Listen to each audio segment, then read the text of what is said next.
Bonjour, d'abord c'est un plaisir de vous retrouver. Et donc aujourd'hui on est parti dans le sud de la Belgique, près de Ciney, à Schoftogne, pour aller à la rencontre des constructeurs de tiny homes. Alors les tiny homes c'est quoi? Ce sont ces petites maisons de 20-30 mètres carrés à caractère écologique et économique. Et donc voilà, on est parti à leur rencontre pour savoir si c'était vraiment une solution long terme, tant pour l'habitat que pour la planète.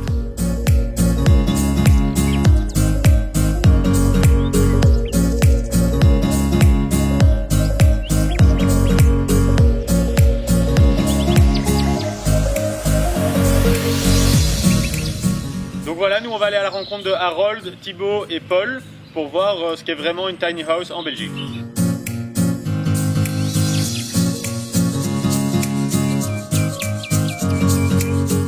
C'est quoi une tiny house? C'est une structure mobile mais qui respecte l'idée écologique des matériaux locaux. Donc on part un peu sur une caravane en bois, aménagée de manière plus simple et plus simpliste.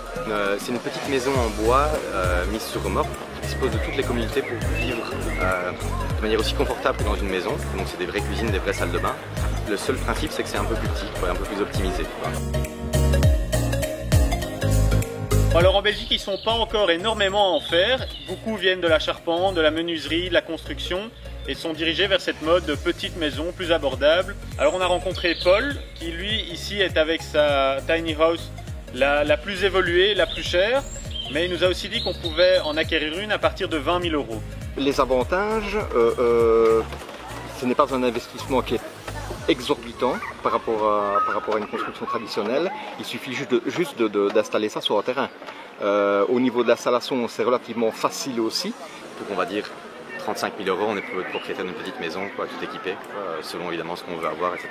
Ça peut monter un petit peu, mais on ne va jamais dépasser 60 000 € pour son petit habitat. Et donc, même si on mettait ça en loyer, en 4 ans, on est propriétaire de sa maison, plutôt que si on était sur 30 ans. On a 25 mètres carrés, donc on aménage comme on le souhaite.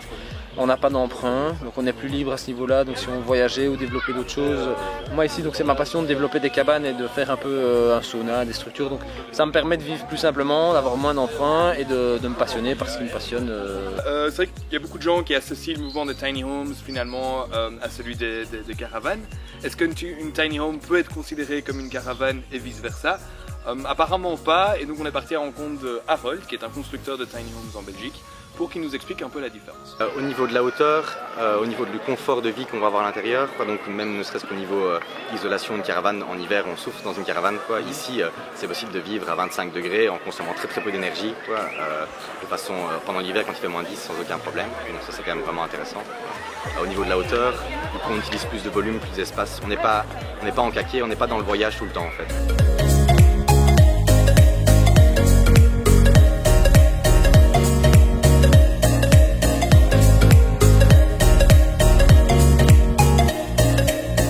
Voilà, merci à tous d'avoir regardé, on a appris beaucoup de choses aujourd'hui, c'était super intéressant de découvrir ces différents constructeurs et leurs différentes constructions. Je vous laisse avec une petite balade en barque de Schoftogne, c'est Quentin qui rame, moi je ne fais rien.